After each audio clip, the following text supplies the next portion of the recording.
Hey everyone, thanks for joining with us online here at Central. We're in a series right now entitled Prayer, It's a Circle Thing.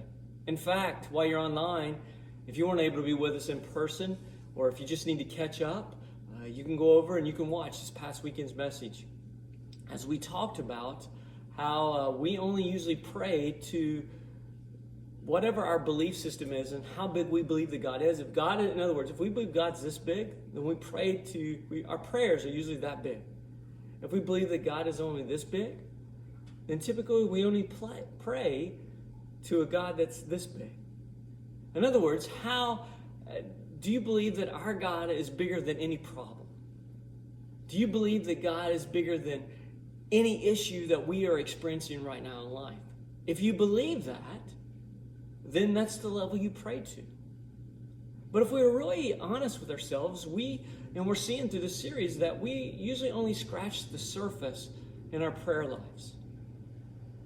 And when we start to break through that level that we've been praying on, we still a lot of times fall short, as we're going to see this weekend, because we run out of things to maybe say in our prayer life, or we stop short just when God is about to open up the floodgates of heaven and just pour out on us and stir within us and move us in a certain direction that we really know that God is leading us in, or we've been praying about something really, this huge big dream that we feel like God's laying on our heart, and just seems like the doors seem to shut, or just it doesn't seem like that's what God's wanting.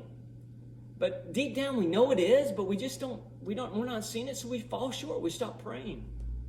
In fact, Jesus shared with the disciples, and I just want to read for you. We see it over in Luke chapter 18.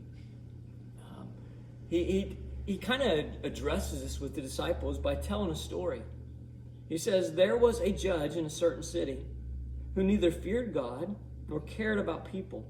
A widow of that city came to him repeatedly saying, 'Give me justice in this dispute with my enemy.'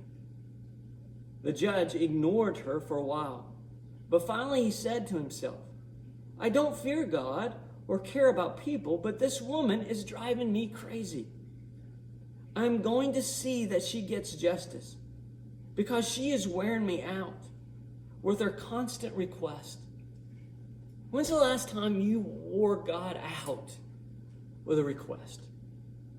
As we challenge ourselves to dream big dreams, as we challenge ourselves to not just pray on the surface, but to really just engage in this relationship with God. For some of us, maybe it's the first time. Maybe it's the first time we're finally really willing to just throw ourselves out there, take a risk everything for God. When's the last time you just wore God out, just continually praying over something that you know deep down? Maybe you've kind of stifled that, or maybe it's a dream you had years ago that you felt like that God put on your heart. Maybe it was a dream that you just felt to start some ministry or to engage in some mission. And for whatever reason, you start praying about it, or you've kind of just put that off to the side. Well, we kind of just want to bring that back up to the surface. And this upcoming weekend, I want to challenge all of us to be persistent in our prayers. This coming week, to wear God out. Spend some time looking back at Luke chapter 18 and seeing what was taking place in the disciples and Jesus' life in that season of life during that time.